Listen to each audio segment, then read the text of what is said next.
Now, alamin na natin kung magkano ang babayaran namin. So, from 1,654.24, magkano kaya ang babayaran namin for this billing period?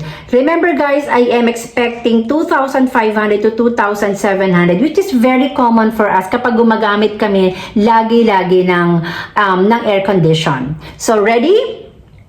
Ako hindi pa. Wait, let me breathe. Okay. Ready?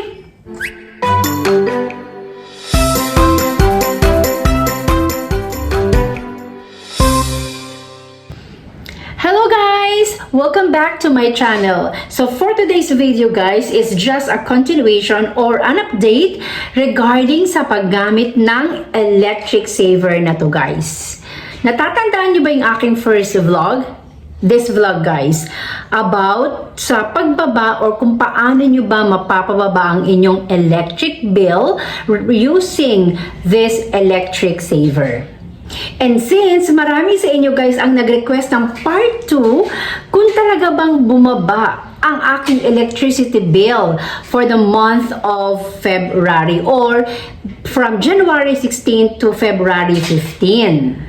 Katulad na lang guys ni Nanay G, one of our followers, ang sabi niya dito, wait ko, update mo next bill at bibili na rin ako niyan pag okay talaga. So shout out sa'yo Nanay G, naway nanonood ka ng ating part 2 and sa lahat syempre ng mga followers natin na nakapanood ng part 1 at nag-aabang kung talaga bang effective gamitin ang electric saver na to. So bago ko ipakita sa inyo ang aming naging bill from January 16 to February 15, mag-storytelling muna tayo guys.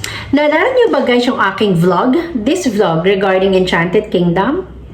Since naman guys, hindi naman lagi natutulog yung mga anak ko dito dahil nga nag-work na rin sila, syempre pinagamit namin sila ng air condition para naman maging comfortable sila sa kanilang pagstay nila dito. So after Wednesday guys, ay nawalan naman kami ng gas for cooking. Kaya inilabas ko naman yung electric stove namin para may magamit kami. And I think ginamit ko siya ng 2 to 3 days bago kami nagpa-deliver ng gas. Bukod pa dyan, syempre gumamit din kami ng air condition dahil sa mainit at maalinsangang panahon. So syempre para naman maging komportable din kami sa aming pagtulog. So dahil dyan guys, ay nag-expect na talaga ako ng magiging electric bill namin ay from 2.5 at least hanggang 2.7. Kaya hinahanda ko na talaga ang sarili ko guys na ang magiging bill namin ay talagang mas mataas kaysa nung last month. So mag-recap muna tayo guys. Naalala niyo ba yung aming bill from December 16 to January 15?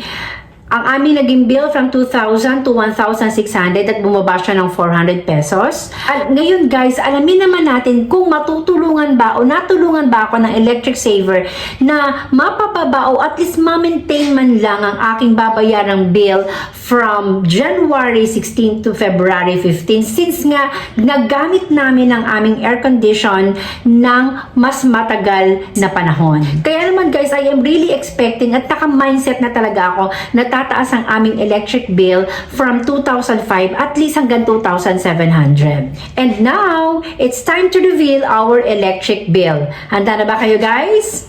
Jaran! Oops! Hindi pa to guys. Remember, ito yung binayaran namin last month na 1,654 at bumaba siya ng 400 pesos. Now, alamin na natin kung magkano ang babayaran namin. So, from 1,654.24, magkano kaya ang babayaran namin for this billing period? Remember guys, I am expecting 2,500 to 2,700, which is very common for us kapag gumagamit kami lagi-lagi ng air condition. So, ready? Ako hindi pa. Wait, let me breathe. Okay. Okay, ready? In 1, 2, 3, 4. Jaran! Oh my gosh, guys, look at that. nag-bill lang kami ng 1,668.39. Meaning guys, nag-increase lang siya ng 14 pesos. Grabe guys. Ibig sabihin, nag-increase lang siya ng 14 pesos after namin gumamit ng sunod-sunod ng air condition at ng electric stove at kung ano-ano pang appliances guys. Grabe talaga guys. Alam nyo kung ano yung naging reaction ko. As in, sobrang napalundag talaga ako sa saya nung nakita ko na parang nag-maintain lang o na-retain lang yung aming electric bill. Kaya guys, sobrang thankful ko talaga at bumili kami ng electric saver na to.